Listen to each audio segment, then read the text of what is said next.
Hello বন্ধুরা, আপনারা সবাই কেমন আছেন কমেন্ট করে জানাবেন। আশা করি আপনারা সবাই খুব ভালো আছেন। বন্ধুরা আজকে আমি করব নিরামিষ থালি বন্ধুরা, খেতে খুব সুন্দর লাগে। বন্ধুরা নিরামিষ থালি একবার আপনারা ট্রাই করে দেখবেন। যারা নিরামিষ খায় না তারাও নিরামিষ খাবে, খেতে খুব সুন্দর হয়। চলুন বন্ধুরা ভিডিওটা আমি শুরু করব। প্রথমে 3 টমেটো নিয়েছি, একে বেটে নেব। আর এদিকে আমি 5 ফোড়ন নিয়েছি, 1 চিমটির মতন ওকে ভেজে নেব। ভেজে আমি একে বের করে নেব বন্ধুরা। কেন কি এটা ভেজে উপর থেকে দিলে খুব সুন্দর সেন্ট আছে, ফ্লেভারটা খুব ভালো লাগে, খেতে একটু টেস্ট হয়। খুব সুন্দর করে আমার একটু ভাজা হয়ে গেছে, আমি বের করে নিয়েছি। আর এবার কড়াইতে দিয়ে দিলাম সরষের তেল। আপনার যে কোনো চাটনি করেন না কেন সরষের তেল অবশ্যই দেবেন। সরষের তেল দিলে কী হয়, চাটনির স্বাদটা বাড়ে। আর 5 ফোড়ন আর 2টো শুকনো লঙ্কা দিয়ে দিলাম। এটা ভাজা হয়ে গেলে এর মধ্যে আমি দিয়ে দেবো টমেটো বাটা। আমি টমেটোটা প্রথমে বেটে নিয়েছিলাম মিক্সারে। টমেটো বেটে দিলে কী হয়, খুব সুন্দর লাগে, গোটা গোটা মতন থাকে না। এটা ভাজা হয়ে গেছে। এবার বাটা রাখা টমেটোটা আমি দিয়ে দেবো এর মধ্যে। টমেটোটা দিয়ে খুব সুন্দর করে আমি ভেজে নেব। আর খুব একটা ভালো করে আমি ভেজে নেব। আর বন্ধুরা এরকম করে চাটনি কখনো বেটে খেয়েছেন? না খেয়ে খেয়ে দেখবেন, খেতে খুব সুন্দর লাগে আর চাটনিও বেস্ট হয় না। এর মধ্যে আমি লবণ, হলুদ আর একটু কাশ্মীরি লাল লঙ্কা দিয়ে দিলাম।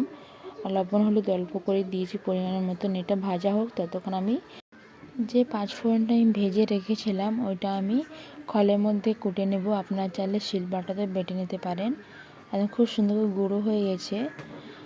এটা দেখুন ভাজা হয়ে গেছে কি সুন্দর করে, এটা শুকনো শুকনো মতন হয়ে গেছে। এবার আমি এর মধ্যে দিয়ে দেবো কাজু কিশমিশ। বন্ধুরা যদি আপনাদের কাছে নেই কাজু কিশমিশ, না দিতে পারেন। আমার কাছে ছিল, আমি তার জন্য দিয়ে দিলাম। আর 1 কাপের মতন দিয়ে দেবো চিনি। আর দিয়ে দেবো একটু জল। জলটা দিলে কী হয়, যে চিনিটা ভালো করে গলে যায়, খুব সুন্দর চাটনিটা হয়ে যায়, খেতে খুব ভালো লাগে। আর দেখুন বন্ধুরা খুব সুন্দর করে আমি এখানে নাড়াচাড়া করে দিলাম। আর খুব ভালো করে চাটনিটা হয়ে গেছে আর চিনিটাও গলে গেছে। এবার আমি এখানে নামিয়ে একটা বাটিতে ঢেলে নিয়েছি। এর উপর দিয়ে একটু কাজু কিশমিশ ছড়িয়ে দিলাম, কি দেখতে খুব সুন্দর লাগবে। বন্ধুরা কাজু কিশমিশটা ছড়িয়ে দেওয়ার পর আমি এর উপর দিয়ে দিব যে 5 ফোড়নটা আমি গুঁড়ো করে রেখেছিলাম ভেজে, সেটা উপর থেকে ছড়িয়ে দেবো। কি ফ্লেভারটা খুব সুন্দর ভালো আসবে আর খেতে খুব সুন্দর টেস্ট হবে। এবার ছড়িয়ে দেওয়ার পর এখানে আমি ঢাকা দিয়ে রেখে দেবো। খুব সুন্দর লাগছে, ঢাকা দিয়ে রেখে দিলে খুব সুন্দর টেস্টগুলো হয়ে যায়। আর একদিকে আমি নিয়েছি কাঁচা লঙ্কা, মাঝখান থেকে কেটে নিয়েছি।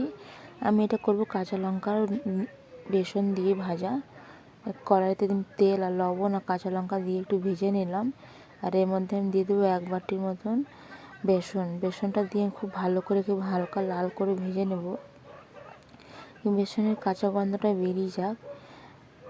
এটা বন্ধুরা আপনার চাইলে গরম রুটি আর এটা করে খাবেন, বেসনের লঙ্কা খেতে খুব দারুণ লাগে। 5-6টা রুটি খেয়ে নেবেন, এত টেস্ট হয় বন্ধুরা। এবার আমি এর উপরে আমি দিয়ে দেবো অর্ধেক নেবুটা আমি অর্ধেকটা ভালো করে রসটা বের করে নেব। দিয়ে নাড়াচাড়া করার পর বন্ধুরা আমি একে বের করে নেব লঙ্কাটা বেসনটা। আমি একটা বাটিতে বের করে আমি যে অর্ধেক নেবুটা বাঁচিয়ে রেখেছিলাম সেই অর্ধেক নেবুটা এর মধ্যে দিয়ে দেবো। বন্ধুরা আপনারা অবশ্যই এরকম ট্রাই করবেন বন্ধুরা, খুব সুন্দর খেতে হয়। আর খেয়ে কমেন্ট করবেন কীরকম হয়েছে। আমার ভিডিওটা লাইক কমেন্ট শেয়ার অবশ্যই করবেন। চলুন বন্ধুরা এবার আমি তরকারিটা করে নেব। আমার 2টো রেসিপি হয়েছে। আমি তরকারির মধ্যে বন্ধুরা নিয়েছি কুমড়ো, বেগুন আর শিম নিয়েছি, আর পুঁই শাক নিয়েছি, ডাঁটাগুলো কেটে নিচ্ছি। আর দেখি আলুটা ভালো করে কেটে আমি জলে ডুবিয়ে রেখে দিয়েছিলাম। আর কড়াইতে তেল দিয়েছি। তেল দেওয়ার পর শুকনো লঙ্কা, তেজপাতা আর গোটা জিরে দিয়ে দিলাম। ফোড়নটা একটু লাল হয়ে যাওয়ার পরে এর মধ্যে আমি দিয়ে দেবো আদা কুচি। আর আদাটা বন্ধুরা আপনার গ্রেট করে দিবেন। আপনার চাইলে বেটে দিতে পারেন, কিন্তু আমি গ্রেট করে দিলাম। আর দিয়ে দেবো এর মধ্যে গুঁড়ো জিরে, গুঁড়ো হলুদ, গুঁড়ো লঙ্কা দিয়ে খুব ভালো করে আমি একে নাড়াচাড়া করে নেব। আমি সব মশলাগুলো দিয়ে বন্ধুরা একটু ভেজে নেব হালকা করে। হালকা ভাজা হয়ে যাওয়ার পরের মধ্যে আমি দিয়ে দেবো কেটে রাখা আলুটা বা বাকি সব সবজিগুলো একসঙ্গে খুব ভালো করে মশলার সঙ্গে আমি ভেজে নেব। বন্ধুরা আপনারা এরকম করে নিরামিষ তরকারি খাবেন, খেতে খুব সুন্দর হয়, ভালো হয় খেতে। আর আমার ভিডিওটা বন্ধুদের সঙ্গে অবশ্যই শেয়ার করবেন বন্ধুরা। আপনারা অনেকজনই মনে হয় আমার ভিডিওটা আপনার বন্ধুদের সঙ্গে শেয়ার করেন না, এবার আমি সব সবজিগুলো কেটে রেখেছিলাম সেগুলো আমি দিয়ে দেব। দিয়ে আপনারা যদি গ্যাসে রান্না করেন তা গ্যাসের ফ্লেমটা জোর করে দিবেন। আর আমি একটু শেষে দিয়ে দিয়েছিলাম বিনস, আমার মনে ছিল না, আমি পরে আবার নিয়ে আসলাম, নিয়ে এসে কেটে দিয়ে দিলাম। এটাও দিয়ে একটু ভালো লাগবে মেশালি তরকারির মধ্যে। আপনার মেশালি তরকারি যে কোনো না করেন, যে সবজিটা দিবেন সেই সবজিটাই ভালো লাগবে খেতে। এর মধ্যে আমি দিয়ে দেবো লবণ। লবণটা আমি আগে দিয়ে নিই, এবার দিব। ভালো করে লবণটা দিয়ে ভালো করে কষিয়ে নেব তরকারিটা মশলার সঙ্গে। ততক্ষণ বন্ধুরা আমার তরকারিটা ভাজা হোক। আর একদিকে আমি পুঁই শাকের পাতাটা বের করে রেখেছিলাম, সেটা আমি ভালো করে কেটে জলে ডুবিয়ে দেবো। খুব ভালো করে ডুবিয়ে দিয়েছি, নোংরাগুলো বের হয়ে যাবে। আর একদিকে আমার তরকারিটা খুব সুন্দর করে জল ছেড়ে দিয়েছে। এই জল থেকে একটু একটু তরকারিটা সেদ্ধ হয়ে যাবে। আমি খুব সুন্দর করে তরকারিটা কষে নিয়েছি, খুব ভালো করে কষা হয়ে গেছে দেখুন। এবার আমি পুঁই শাকের পাতাটা এর মধ্যে দিয়ে দিব। এর মধ্যে দেওয়ার পর আমি ভালো করে নাড়াচাড়া করে ঢাকা দিয়ে দিব। খুব সুন্দর করে সব তরকারিগুলো একসঙ্গে মিক্স হয়ে যাবে, গলে যাবে, খেতে খুব ভালো লাগবে। বন্ধুরা আপনারা অবশ্যই এরকম ট্রাই করবেন, খেতে খুব সুন্দর হয়। আত্মীয় স্বজন যদি শনিবারে যে কোনো দিনে নিরামিষের দিন চলে আসে, এরকম নিরামিষ করে খাওয়াবেন, খেতে খুব সুন্দর লাগে। আমি এবার উপরে দিয়ে দিলাম একটু চিনি দেওয়ার পর আমি নাড়াচাড়া করবো না, ঢাকা দিয়ে দেবো ডাইরেক্ট। এখন কিছু মিনিটের মতন ঢাকা দিয়ে দিয়েছিলাম, 2 মিনিটের মতন। 2 মিনিটের পর বন্ধুরা এখন খুলে দেখছি, খুব সুন্দর করে ভাপ বেরোচ্ছে আর ভালো করে তরকারিটা একটু নরম নরম হয়ে গেছে, খুব সুন্দর লাগছে দেখতে। আর একটু আমি আরেকবার ঢাকা দিয়ে আর একটু কষে নেব, ভালো করে আমার তরকারিটা খুব সুন্দর করে সব মিক্স হয়ে যাবে। আর এর মধ্যে চাইলে বন্ধুরা আপনারা বড়ি দিতে পারেন, আমার কাছে বড়ি ছিল না, তার জন্য আমি বড়ি দিইনি। বড়ি দিলে কি হয় কি তরকারির স্বাদটা আর বেড়ে যায়, খেতে খুব আরও সুন্দর লাগে, খুব ভালো লাগে। খুব ভালো করে আমার তরকারিটা কষা হয়ে গেছে। এবার এর মধ্যে আমি দিয়ে দেবো 1 কাপের মতন জল। জলটা দিয়ে ভালো করে আমি নাড়াচাড়া করে ঢাকা দিয়ে দেবো। এসব তরকারি একটু মাখা মাখা ভালো লাগবে, আর অনেক শুকনো হয়ে গেছে, আমি এর মধ্যে একবারও জল দিইনি। এবার আমি জল দিচ্ছি, ভালো করে আমার তরকারিটা একটু হয়ে যাবে, খেতে খুব সুন্দর লাগবে মাখা মাখা। এবার আমি ঢাকা দিয়ে দেবো। 2 মিনিটের পর বন্ধুরা আমি খুলে দেখবো, এখন খুলে দেখছি 2 মিনিটের পর খুব সুন্দর করে আমি তরকারিটা দেখুন মাখা মাখা হয়ে গেছে আর খুব সুন্দর হয়েছিল। বন্ধুরা আপনারা অবশ্যই ট্রাই করবেন, আমি বারবার বলছি আপনাদেরকে। আর ভিডিওটা অবশ্যই সাবস্ক্রাইব করবেন। আমার তরকারিটা হয়ে গেছে, এর মধ্যে আমি কাঁচা লঙ্কা কুচি দিয়ে দিয়েছি, আর উপর থেকে দিয়ে দেবো একটু ধনে পাতা কুচি দিয়ে একে নাড়াচাড়া করে আমি একটা বাসনে বের করে নেব গামলাতে।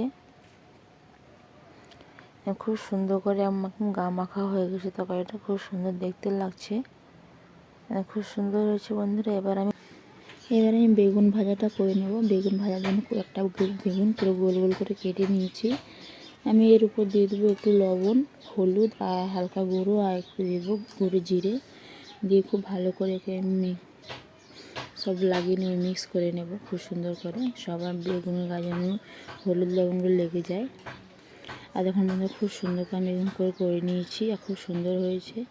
এবার আমি বেগুন ভাজাটা করে নেব গ্যাসের উপর, আমি উনুনে করব না, আমি ডিশের মধ্যে বেগুন ভাজাগুলো করে নিয়েছি। আমি 4টে বেগুন ভেজেছি, বাকি বেগুনগুলো রেখে দিচ্ছি, খাওয়ার সময় ভাজবো এটা। বন্ধুরা এবার আমি খিচুড়িটা করে নেব। খিচুড়ি করার জন্য আমি নিয়েছি 250 মটরশুঁটি। আমি একটা দেশি মটরশুঁটি নিয়েছি, আমি অর্ধেক মটরশুঁটি মিক্সারে বেটে নেব। মিক্সারে বেটে মটরশুঁটিটা দিলে কি হয় খুব সুন্দর টেস্ট হয়। আমি অর্ধেকটা বেটে নিয়েছি আর অর্ধেক রেখে দিচ্ছি। আর একদিকে আমি নিয়েছি আর এখন মসুর ডাল, অরল ডাল আর মুগ ডাল। মুগ ডালটা আমি ভেজে দেবো, মসুর আর অরল ডালটা ভাজবো না, শুধু এটাই ভেজে নেব হালকা করে। আর নিয়েছি আমি 500 আতপ চাল। 500 আতপ চালে আমি 2 কোটো আতপ চাল নিয়েছি, আর 3 কোটো ডাল নিয়েছি। আর খুব সুন্দর করে ডালটা ভাজা হয়ে গেছে। এবার আমি ঢেলে নেব, ঢেলে ভালো করে ডালগুলো আমি ধুয়ে নেব। ডাল চাল একসঙ্গে ধুবো, প্রথমে আমি ডালটা ধুবো, তারপর চাল ডাল একসঙ্গে মিক্স করে দেবো। ধুয়ে আমি জলটা দিয়ে রেখে দিলাম, ধোয়ার সময়টা আমি ভালো করে ধুয়ে নেবো। আর কড়াইতে আমি দিয়ে দেবো এবার রিফাইন তেল। রিফাইন তেল লাগিয়ে আমি মিক্স করে দিয়েছি। আর গোটা জিরে, 4টে শুকনো লঙ্কা, একটা তেজপাতা দিয়ে দিলাম, আর এগুলোকে ভালো করে ভেজে নেব। আমার হালকা করে মশলাগুলো ভাজা হয়ে গেছে, গোটা মশলাগুলো। এর মধ্যে আমি দিয়ে দেবো কেটে রাখা আলু। আমি আলুগুলো খুব সুন্দর করে ছোটো ছোটো টুকরো, একটা বড় আলু কেটেছি, বেশি আলু দিইনি, কেন কি আমি তরকারিও করেছি, তার জন্য আলুটা আমি অল্প দিয়েছি। আলুটা হালকা ভেজে নিয়েছি। এর মধ্যে আমি দিয়ে দেবো আদা, গ্রেট করে দিয়ে দিলাম 1 ইঞ্চির মতন আদা, একটা টমেটো, গুঁড়া জিরে, গুঁড়ো হলুদ, গুঁড়ো লঙ্কা সব দিয়ে দেবো। দিয়ে আমি ভালো করে মশলাটা ভেজে নেব। হলুদের পরিমাণটা একটু বেশি দিলাম, কেন কি খিচুড়ি খাওয়ার জন্য বন্ধুরা হলুদের পরিমাণটা একটু বেশিই লাগে। আর কাশ্মীরি লাল লঙ্কা দিয়েছি, আপনারা চাইলে ঝাল দিতে পারেন, কেন কি আপনার তরকারি করেছি, তার জন্য আমি কাশ্মীরি দিয়েছি। যদি তরকারি না খান এর সঙ্গে, তাহলে ঝাল লঙ্কা দিই। বেটে রাখা মটরশুঁটিটা, গোটা মটরশুঁটিটা আমি দিয়ে খুব ভালো করে আমি মশলাটা ভেজে নেব। আমি আপনারা যদি গ্যাসে করেন তাহলে গ্যাসের ফ্লেমটা জোর করে নেবেন, আর যদি উনুনে করেন তাহলে একটু আগুনের আঁচটা বাড়িয়ে দিয়েছি আমি, বাড়িয়ে খুব ভালো করে আমি কষে নেব। কাঁচা গন্ধটা বেরিয়ে যাবে, তারপর আমি এর মধ্যে দিয়ে দেবো লবণের পরিমাণটা আমি একটু বেশি দেবো, কেন খিচুড়ি করার সময় লবণের পরিমাণটা একটু বেশি লাগে, কেন খিচুড়িতে জলও পড়বে, আবার চাল ডাল দিব। খুব ভালো করে মশলাটা যখন কষা হয়ে গেছে, এবার আমি ভিজিয়ে রাখা যে চাল ডালটা রয়েছে ধুয়ে রেখেছিলাম, সেটা আমি এর মধ্যে দিয়ে দেবো। দিয়ে খুব ভালো করে আমি মশলার সঙ্গে আর চাল ডাল একসঙ্গে খুব ভালো করে আমি কষে নেব, যতক্ষণ এই জলগুলো না পড়ে যায় ততক্ষণ আমি ভাজতেই থাকবো। আর এরকম করে খিচুড়ি আপনারা যদি গোবিন্দভোগের চালও করেন, তাহলে ঠাকুরের যে ভোগের জন্য হয় খিচুড়িটা, এরকম খুব সুন্দর লাগে নিরামিষ খিচুড়ি, খেতে খুব দারুণ লাগে। বন্ধু সরস্বতী পুজো আসছে সামনে, সরস্বতী পুজোতে আপনারা এরকম করে খিচুড়ি খাবেন, খেতে খুব ভালো লাগে, খাবেন আর সবাইকেও খাওয়াবেন, খুব সুন্দর টেস্ট হয়। খুব সুন্দর করে দেখুন ভাজা হয়ে গেছে আমার চাল ডাল। এবার এর মধ্যে আমি গরম জল দেবো, ঠান্ডা জল দিব না। আপনারা এরকম করে যদি খিচুড়ি করেন তাহলে অবশ্যই গরম জল দিবেন, ঠান্ডা জল দিবেন না। আমি জল দুবার দিব, প্রথমে আমি অল্প জল দিব খিচুড়ির জলটা, তখন আমি আবার জল দিয়ে দেবো এর মধ্যে। আমি 4 বাটির মতো প্রথমে জল দিচ্ছি, যখন আমার অর্ধেক খিচুড়ি হয়ে যাবে তবে আবার আমি জল দিব এর মধ্যে। এবার নাড়াচাড়া করে আমি ছেড়ে দেবো, ভালো করে ফুটতে থাকুক। আর এর মধ্যে আমার খিচুড়ির জলগুলো খুব ভালো করে একটু হালকা করে শুকিয়ে গেছে। এবার আমি আবার এর মধ্যে জল দিয়ে দেবো। এবার জলটা আমার খিচুড়িটা অর্ধেক হয়ে গেছে বন্ধুরা। এবার আমি আর একটুকে ফুটিয়ে আমি নামিয়ে দিব। আর বেশি ফুটালে খিচুড়িটা গলে যাবে, ভালো লাগবে না খেতে, টেস্টটা উড়ে যাবে, ভালো একদম খারাপ হয়ে যাবে।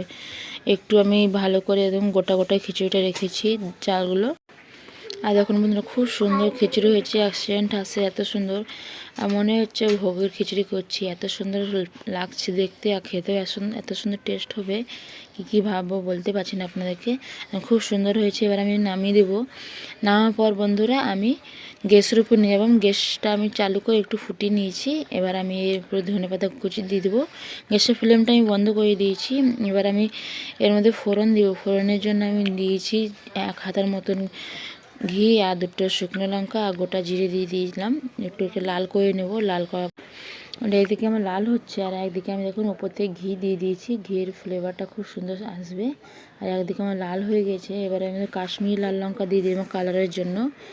খুব সুন্দর করে আমি হাতা দিয়ে নাড়াচাড়া করলাম, খুব সুন্দর লাগছে দেখতে, এত টেস্ট হয়েছিল বন্ধুরা, খুব সুন্দর হয়েছিল। আপনারা অবশ্যই খাবেন, আর খেয়ে কমেন্ট করবেন কীরকম হয়েছে, আর আমার ভিডিওটা লাইক কমেন্ট শেয়ার অবশ্যই করবেন বন্ধুরা। খুব সুন্দর খিচুড়ি হয়েছে, দারুণ লাগছে দেখতে, আর টেস্টটা সেরকম হবে যেরকম খিচুড়ি রয়েছে। আর দেখুন বন্ধুরা আমার থালি রেডি হয়েছে, আমি থালিটা রেডি করছি। আজকে আমি করছি নিরামিষ থালি। খুব সুন্দর হয়েছে, চাটনি করেছিলাম, লঙ্কা ভাজা, 5 মেশালি তরকারি, পাঁপড় ভেজে নিয়েছিলাম, আর বেগুন ভাজা। এত সুন্দর হয়েছিল বন্ধুরা, আপনারা অবশ্যই খাবেন, খেয়ে কমেন্ট করবেন। আর বন্ধুরা আপনারা এইভাবে আমাকে ভালোবাসা দিতে থাকুন, আমার ভিডিও আপনারা এইভাবে দেখতে থাকুন। আমার ভিডিও দেখার জন্য আপনাদের অনেক ধন্যবাদ বন্ধুরা। আমার ভিডিওটা ভালো লাগলে লাইক কমেন্ট শেয়ার সাবস্ক্রাইব অবশ্যই করবেন, আর বন্ধুদের সঙ্গে শেয়ার করতে ভুলবেন না, আর বেল আইকনটা অবশ্যই দাবিয়ে দিবেন।